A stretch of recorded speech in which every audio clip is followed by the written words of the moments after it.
Braškė yra visų uogų karalienė ir ne veltui taip sakau, dėl to, kad visi jos laukia, visi ją mėgsta ir pati skaniausia ir laukiamiausia.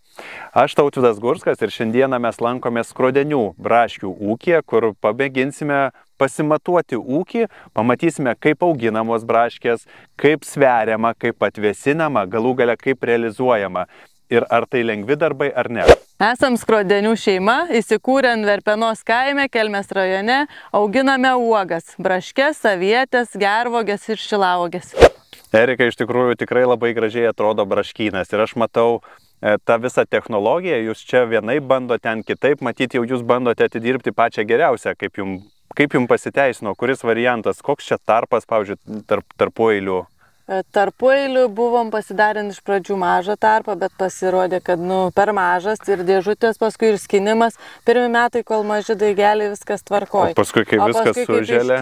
Ir nebepravažiuoti, nebepraeiti ir dėžutės netelpa. Taip šiemet pasirinkom tarpus platesnius. Tai kiek čia atstumas yra? Žinokit, atstumas, tai mes liaudiškai, kaimiškai net nematuojam. Žingsnis geras. Kai klotuvas važiuoja, tai vat ir klotuvas tą tarpą padaro automatiškai. Labai gerai. O pačioje eilėje dėjote baltą plėvelę tam, kad atspindėtų daugiau. Taip, apačioje juoda, viršui balta, atspindi ir labai gerai sulaiko drėgmę apačioje. Ir piktžolių mažiau. Ir piktžolių mažiau. Ravėjimas atkrenta jau. Taip, pas jūs po apačia įdėta yra laistymo sistema. Taip. Po plėvelę uždėta plėvelė, kurios apačia yra juoda, viršus baltas, tada sulaiko piktžolės labai gerai ir susodinta šachmatiškai braškės visas. Ventiliacija didesnė būtų. Ventiliacija didesnė ir mažiau serga ligom įvairiom. Tai turbūt mažiau puola ir daugiau saulės gauna. Tai vat saulės daugiau gauna, tai ir ta braškė būna vienodesnė, geriau sunoksta, turbūt ir saldesnė netgi galima ir taip vadinti, nes mūsų saulė jas ir paverčia tokiom saldžiom, skaniom ir lietuviškom pačiom skaniausiam. Pačiom skaniausiam. Mindaugai, iš tikrųjų pagal paramą gavote, įsigijote traktoriukų, įsigijote šiaudų smulkinimo aparatų, lapų valytuvą. Jo, šluota, Atsimenat, Mindaugai, mes diskutavom asociacijos viduje, buvo klausimas, ar ta šluota nesuplėšo plėvelę. Va, tai čia norėjau irgi paakcentuoti irgi, kad tikrai nesuplėšo, nes jau mes vieną braškyną net jau aparėm panaikinom, tai kuo puikiausiai, 4 metus jokio įdrėskimo, jeigu viskas gerai. Tai kiek atkrenta paprastų žmonių darbo rankų, būtent tai su šluota pravažiavote viskas ir švaru. Triese, mūsų braškyną, tai triese, tai visą savaitę griebdavom, ta prasme, su grėbliais, tai kiek ir išlaidų ir kiek laiko reikia, o dabar užsikabinė. Paprastas dalykas, ta šluotagi nėra brangi, o darbo sutaupo daug metų ir labai daug darbo jėgos. Ja. Toliau šiaudų smulkintuvas, kad gražiai paskleistų tarpueiliuose, po braškėm visur smulkina. Jo, pasmulkina, nes kitkų jau nebėra kur gauti, tai rulonai su rankom kraunam ir jis paskui su peiliu smulkina kažkaip. Jo, ten viduje yra tokie peiliai ir smulkina ir pučia. Traktoriukas, kas čia 35 arklių, pakanka pilnai. Tokiam ūkiui pilnai. Jūs kiek hektarų priminkit turite? Visumo yra apie 5 hektarus. Apie 5 hektarai, 35 arkliai ir tempėt padargus, tempėt įdirbat žemę. Taip. Matau ir plėvelės tiesimo mašiną visą turit, patys susivirnot, pasidarėt. Tai jinai ką, sustumė truputėlį vagą. Jo, padaro. Iš pradžių pravažiuojam su freza, kad kuo puresnė žemė būtų, kuo minkščiau. Jo, ir tada sutraukia į pakelia gražią vagą, įtiesia plėvelę ir kraštus užspaudžia. Jo, ir laistymą viską padaro. Įtiesia ir po plėvelę iš karto padeda laistymo sistemos žarnelę tą visą. Tai gera mašina, jūs žiūrėkite, jūs su freza pravažiavot su šitą mašiną, paskui jau rankom tenka tik tai susodinti daigus. Jo, ir turim padarę tokią skylėm badyti, įdomų įtaisą. Kokia čia veislė, nes pati forma tikrai labai įdomi braškių. Taip, praminėme šią veislę. Panašu į snapą, tai tinka tas pavadinimas. Čia yra nauja veislė, atkeliavo šiemet pas mus į ūkį, tai yra licija. Pabandysim, pažiūrėsim, kažką naujo gal. Aš matau, kad ūkininkai visą laiką eksperimentuoja. Taip. Su veislėm, su technologijom, su laistymu, su vandeniu. Dabar jūs sakykite, čia laistot vandentiekio vandeniu. Šiuo metu laistome vandentiekio vandeniu, vargstam, bet ateitis jau... Bet pripažįstat, kad laistymo sistema būtina? Būtina, turėjom be laistymo sistemos, tai ir tas uogynas taip ir atrodė. Jo, taip ir atrodė, kada palyja, kada nelyja, tai turi derlių, tai neturi. Tai vienareikšmiškai, jeigu norint būti moderniam, tai reikalinga plėvelė, reikalinga laistymo sistema. Ar tręšimo sistemą bandote per laistymą? Per laistymą, taip, tręšimą, nes kitaip, neįmanoma, nebent per lapus dar galima važiuoti. Ir labai gerai suekonomina, kada palaisto tiesiai į šaknis, tai mes nepripurškiam aplinkui piktžolėm, o mes patręšiam būtent braškę ir ta braškė gauna tai, ko reikia jai, ko labiausiai trūksta. Taip. Labai džiaugiuosi. Dabar kasate tvenkinį, prūdą ir galvojate, laistymo sistema bus iš prūdo jau. Taip, nes labai tikimės, kad jis jau kitą metą pasijungs ir mes jau tos problemos didžiosios nebeturėsim, nes dabar yra problematiška. Visi tobulėja. Ko dabar trūksta iki dar tobulumo? Nuo paukščio apsaugos? Trūksta truputį nuo paukščio apsaugos, bet... Nes aš matau, ten vanagas yra, ar ne? Tai jau jisai atbaido šiek tiek paukščius? Jis atbaido. Turim labai daug varnų, tų vadinamų kovų, tai jie ir gelbėja, ir ne. Jie baido tuos mažiukus, bet jie didieji taip pat padaro didelę žalą. Išlesa kartais paragauja tų saldžių. Pačią didžiausiai, pačią skaniausią. Kampą kur nors vis tiek ir jau viskas. Pusę. Ir dar turim, kas ateina laputės naputė. Taip. Toji paragauti labai nori, tai randam labai daug vaguose. Aš ir pats susiduriu, kad net, vadinkim, tos lapės išmata žiūri ir ten vien uogos iš tikrųjų, tai jau matai, kur jinai privalgė gerokai. Taip, jau kur aplankė. Ar planuojate uždėti perimetrų apsaugą nuo žvėrių, kažkokią tai tvorą įrengti? Yra ateitis, jau šiemet planuojam rudenį įrengti apsaugą nuo žvėrių, ateina net kanopiniai, dažniausiai iš drasko plėvelę, kur... Taip, su drasko paskui tose vietose dygsta piktžolės. Piktžolės pradeda ravėti, pradeda plyšti, irti tą plėvelę. Aš net girdėjau, žiemą mėgsta braškės lapus paskanauti, stirnos įvairios. Išėda tiesiog iki pačios augalo rozetės ir žūsta pats augalas. Tai tikrai linkėčiau. Malvina patinka jom, nežinau. Jos net ir veislę turi mėgstamą. Taip, visada malvina pačia būdama. Tai malvina ne tik žmonės mėgsta, bet ir stirnos, galima sakyti. Dauguma savivaldybių yra parama, tai iš tikrųjų linkiu pasinaudoti ir galbūt suteiksim paramą ir apsitversite pigiau, nes tie kaštai yra tikrai dideli ir kiekvieną kartą galvoji, kad turi gerai nupirkti daigus. Labai kokybiškus, ar ne? Tikrai jau čia negalim rizikuoti, nes gero ūkio pradžia tai yra kokybiški sveiki daigai, ar ne? Įsities plėvelę, atsivest laistymo sistemą, įsirengti tręšimo mazgą, apsitverti nuo žvėrių, apsitverti kažkaip tai saugotis nuo paukščių ir tada belieka tik tai auginti, ravėti, dirbti, tręšti, skinti, susverti, parduoti ir kažką uždirbti. Tai tos naktis, dienos dabar susiliejo į vieną visumą turbūt. Taip. Pats derlius. Pats derlius dabar jau nuo 5 iki 12 tikriausiai, ar nebeskaičiuoji, nebežinai, kada nueini miegoti. Neskaičiuoji, savo viskas. Erika, labai įdomus klausimas, visiems aktualu, kiek įsivaizduoji šiais metais skinti tonų? Ar kilogramų, ar kaip jūs skaičiuojate? Žinokit, sunku pasakyti, nes didelė dalis yra pirmamečių. Tikrai braškynas visas atnaujintas. Matau, čia gražu žiūrėti. Tai tikrai sunku pasakyti, kiek, žinokit, paskinsim. Priklauso dar ir nuo oro sąlygų. Daug numirkom iš pavasario. Bet tradiciškai Lietuvoje 10-13 tonų galima skinti iš hektaro. Iš hektaro galima. Galvojat, pasiseks tiek? Šiemet gal nelabai. Tai kitais metais tai pasiseks. Kitais metais stengsimės, kad tiek būtų. Ir netgi daugiau, aš galvoju. Ar dengiate nuo šalnų pavasarį savo braškynus kažkokią plėvelę? Kuriuos norim įsengstinti, tai dengiam, bet prieinam tokios tendencijos, kad nebedengsim. Ar netgi šitai? Pavasarinės tik jos kažkiek tai ne tik, kad duoda didesnį derlių, bet dar didesnį ir bėdą padaro ir žalą. Šiemet nukentėjom nuo sniego, nulaužė, nušaldė, kurios buvo nedengtos, tai žymiai geriau atrodo ir patys daigai.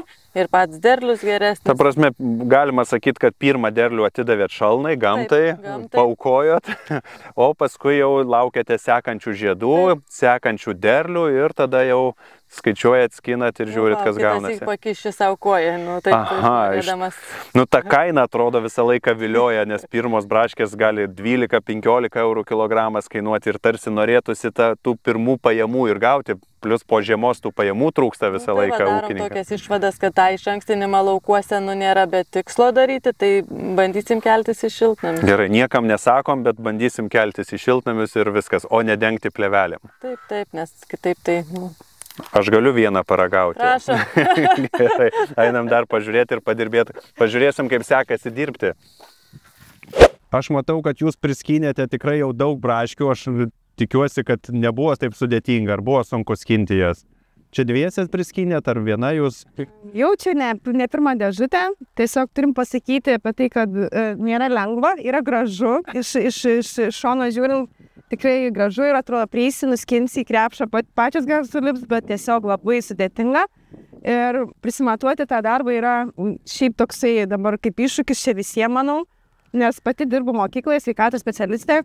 Tai jūs žinot, kad tai yra sveikas dalykas. Sveikas labai dalykas, bet jį parsinešti iki namų yra būtent tokiuose laukuose ir paduoti žmogui yra labai sudėtinga. Mes tą suprantam. Ir kad nuo pačio ryto atvažiuoti, bet ne šiaip skinti, reikia tą braškę kiekvieną pažiūrėti, ar jinai sunokus. Ir yra dar specifika, nes aš turiu vyresnę mergaitę, kuris skynė 3 metus iš eilės ir būdavo taip, kad sako, mama, skinti, nes Erika mane mokiau, tai dar reikia ir mokėti skinti, kad tą braškę pasiektų prekystalį. Jo. Jinai kokybiška. Man įdomu, ar mane išbrokys ar ne, aš net bijau. Matysim dabar, kaip paduosime. Bijau parodyti, Erika apšauks, sakys, eik atgal į vagą ir vėl skina. Aš žinau, kad jinai atrenka pačias geriausias, skaniausias, pilnai sunokusias iki pat galiuko, kad jinai būtų. Ir netgi jeigu pamatote nedidelį puvinuką, jūs dedate visiškai atskirai. Nes būtent liga labai greitai, jinai negalim laikyti prie braškių. Lauke, vagoje negalima laikyti, nes tas puvinys labai plinta greitai. Tiek ir išlesimas paukščio, tiek ir puvinys kažkoks tai net... Surenkama ir čia paliekama vagoje. Ir skint turite su karūna visą. Su visa karūna labai atsargiai, kaip sako, tiesiog net nepaliečiant braškės, o tiesiog laužiant tą žalę... O tokią karūnėlę, tą tokią... Jo. O tau sunku buvo skinti? Jo. O kas sunkiausia, pasilenkus atsitūpus vaikščioti ar atrinkinėti kiekvieną braškę, kad jinai tobula būtų, ar ne? Bet tai atrodo, į parduotuvę ateini, tai visos geros, o čia lauke žiūri, renki. Tai va būtent ką paduoda ant prekystalio ar pardavime, tai turim žinoti, kaip yra visą tai atliekama nuo iki. Jos tokios skanios, iš tikrųjų, raudonos, ryškios, net seilės kaupėsi žiūrint, aš manau, žiūrovam irgi lygiai tas pats, jie visi apsiseilioja, o dar kvapas ir skonis, jeigu jaustumėte tą, tai visai būtų gerai. Jūs atvykote pasimatuoti ūkį, šiaip gyvenime ką dirbate, jeigu nepaslaptis? Aš šiaip dirbu ofise, esu techninio suporto specialistas, inžinierius, dirbu su klientais prie kompiuterio. Tai tokiuose laukuose tenka retai lankytis. Bet aš matau, kad atrinkta labai puikiai. Sakykit, ar labai sunku nuo pat ryto atsiklaupus rinkti kiekvieną, peržiūrėti ir žiūrėti, kad nebūtų ligų, kad pilnai sunokusi. Nes braškės atrodo visos idealios, tai galvoju, ar čia taip pavyko gerai susiskinti, ar dėl to, kad ne pirmą kartą jau? Aš manau, kad čia šiaip ir braškės labai gražios. Erika papasakojo, kokių neskint, išrinkom ir įpūsės braškės. Aš girdėjau, sakė, imti už tos visos karūnos, ne už braškės, o už karūnos, kad jinai klientam būtų kuo gražesnė. Reikia prilaikyti, kad nenurauti kerų. Taip. Tai viskas kaip ir pasisekė, manau. Supratau. Ar galvotumėt iškeisti savo darbą į braškyno turėjimą? Sunkus be galo klausimas iš tikrųjų. Tėvai turi kažkokį mažą ūkį, bet... Aš žinau, kiek reikia įdėti darbo, kad pasiekti rezultatus. Čia nėra, kad ateini ir nusiskini ir turi. Tai aš manau, kad aš galiu pagelbėti, padėti, nusipirkti. Aš galiu įvertinti ūkininko darbą. O pats aš nemanau, kad sugebėčiau ūkininkauti. Jo, jūs labai teisingai sakote ir kitą kartą galvoju, nuo pat ryto ateis teisingai suskinti, atvėsinti, susverti, nunešti, su šypsena parduoti, vakare vėl grįžti pavargusiam ir taip suktis. Ir paskui finale tos braškės kiek kainuoja? 6-8 eurai ar ne, gal dabar netgi dar nukris kažkiek tai ta kaina. Tai nėra, atrodo, dideli pinigai. Ir aš galvoju, tie, kurie smerkia ir sako, už ką čia ta kaina, atvažiuokit, pabandykit, paskinkit, padirbėkit, dar reikia ravėti, dar reikia lapus prižiūrėti, dar reikia tręšti, dar krūva darbų tų, kurių mes nematom. Mes šiandien atvažiavom pačiu geriausiu laiku, kada reikia tiesiog skinti braškes, sverti ir parduoti. Tai toks, vadinkim, desertinis jau darbas, bet laukia dar daug juodo darbo. Tai ačiū, kad atvažiavot, kad pasimatavot ūkį ir kad įvertinot mūsų lietuvišką braškę, kaip yra nuoširdžiai užauginta. Čia va, yra toks renginys, Kur? Nežinau, galim išsinešti. Čia iš karto skylėm, supratau. Galim išsinešti, kad... Supratau. Užpatentavai? Dar ne, bet po jūsų video. Tai čia dviem reikia eiti, ne? Levelės, jo, ir dviese eini ir viskas. Ir va, tu atėjai, dvi paskutinės skylės kartuojasi, paspaudi. Nereik su koja? Ne, minkštai per plevelę, nes va, dėl to ir reikia pravažiuoti su freza. Kad būtų puru. Kad kuo puresnė žemė ir tada ir sodinasi labai lengviai. Čia 2 arklių varomas. Jo, ir viskas, ir kartuojasi, ir iš karto va, 10 skylių. Puk ir viskas. Jeigu būtų laukai 1, 2, 3, 4, 5. Jeigu būtų laukai idealūs, galėtų dar ilgesnį, bet kadangi pas mus laukai yra, ta prasme, nuolydis per ilgesnis jau nebepasiteisina, nes kiti ore kabo. Matot, žiūrovai, padargas 2 arklių varomas. Iškart skylė, tuk, po 10 iš karto. Erika, kaip sekasi sverti, nes aš matau visą laiką truputį uždeda tam pirkėjo naudai kažkodėl. Nes nori kažkas ir paragauti. Ir išgaruoja. Kitas iki būna visko. Tai kad netrūktų, kad žmogus parsinešęs nesakytų, kad nėra kilogramo, tai visad būna ta uoga daugiau. Uždėta viena uoga. Man negaila tos uogos. Tai viena inspekcija praeina labai drūta, kada skina, ne? Labai žiūri, kad visa braškė būtų tobula. Kita inspekcija yra čia. Jūs prainspektuojat, plus atvėsinat švelniai tą braškę, kad jinai geriau stovėtų. Taip. Nuėmiau vieną ir jau 998 vieną braškę uždėjau ir gerokai per daug. Nukas, nenukasė, ne, kad kažkaip tai per pusę. Ką aš galėčiau padaryti? Prašom, šitą jau galiu dėti. Taip. O lipdukas yra užklijuotas iš anksto. Tai jūs lipdukus užsiklijuojate iš vakaro ant pakuočių. Lipdukai klijuojami žiemą, kaip neturim dar geriau. Žiemą, kad irgi nesnausti, tai užsisakot, suklijuojat, paruošiat pakuotės. Laukiat pavasario, paskui pavasarį susidedat tuščias dėžutės į didesnę dėžutę, keliaujat į vagą, vagoj skinat tiesiai į šitas dėžutės ir tada jau dar kartą čia prainspektuojat ir tada keliauja pas klientus. Tai kiek daug įdeda meilės, kiek daug inspekcijos tam, kad ta braškė tobula nukeliautų pas klientą. Ne veltui Mindaugas sakė, kad tik tobulos braškės patenka klientui. Taip ir yra. Standartiškai priskynėm į dėžutę 750 gramų, aš galiu iš šitos imti. Iš šitos imkit, čia jau atrinkta. Ir reikėtų pakelti, apžiūrėti, ar tikrai nėra kažkur tai pakliuvę. O jeigu jau būna didesnis... Tai aš dabar pakelsiu, pažiūrėsiu, ar nėra pakliuvę negerų. Gerai. Lyg ne, čia turbūt aš skyniau. Ir dadedam tada iki trūkstamą. Gerai, čia va tokia graži jinai. Šita graži, šita labai graži. Negražių nėra? Ne, kodėl aš taip sakau, nesuprantu. Inspektavot jau laukia. Ne, dar trūksta. Bet man gaila jau dėti ir taip daug, klausykit, dar žiūrovai. Azija veislė byra tiesiog iš krašto, bet tu vis tiek turi, dar trūksta. Kaip tai, kilogramas 80? Nes indelis sveria 12 gramų. Labai maža kokia nors, nes biški gaila jau iš tikrųjų žiūrovai, tikrai jau gerai dabar? Puikiai. Ne, tai su tokiu kalnu, tai aš tikiu, kad puikiai ir atsuksim etiketę į priekį. Viskas paruošta. Erika, ar aš nusipelniau bent jau kepurės, ar gerai dirbu? Puikiai dirbate, jums priklauso. Labai ačiū, iš karto kepurė ir galiu dabar jau neperkaisiu nuo saulės. Galima dabar jau dirbti. Darbo sutartis uždėta. Tiesiai iš pokavimo. Keliaujam. Bet tai koks gražus kadras bus. Labą dieną. Šviežios braškės. Naujas pardavėlis. Taip, einu prekiauti. Savitarna. Jūs taip pasitikit, paliekat? Taip, pasitikim, paliekam. Seniau mama stovėdavo. Dabar džiaugiamės. Tai jie pasiema braškių, mato kiek, įmeta pinigėlius, o jūs ramiai koja ant kojos. Vat sako, ūkininkai sunkiai vargsta. Taip. Tai Žmonės sumeta pinigus, dar galėtų žmonės patys pasisverti, patys nusiskinti ir tada sumesti. būna, kad leidžiam skintis patiem, bet ir čia reikia dirbti. Tai laukiam dabar žmonių, beliko tik tai viską parduoti, nedaug.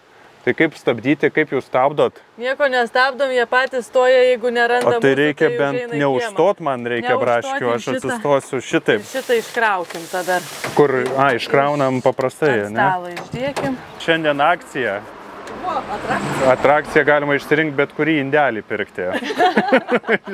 Šiandieną patys. Ai, tas pats įsidedė. Jo, bet kaip gerai, žiūrėkit, savitarna, sakė, čia reikia tik tai nuo ryto nuskinti, paskui susverti, paskui atnešti ir savitarna. Aš čia. A, Pro šalį ir vis pasiimu. ir kiek visą laiką dažniausiai po kiek perkat? Oi, ne, po dėžutę nėra ką man. Tik po vieną?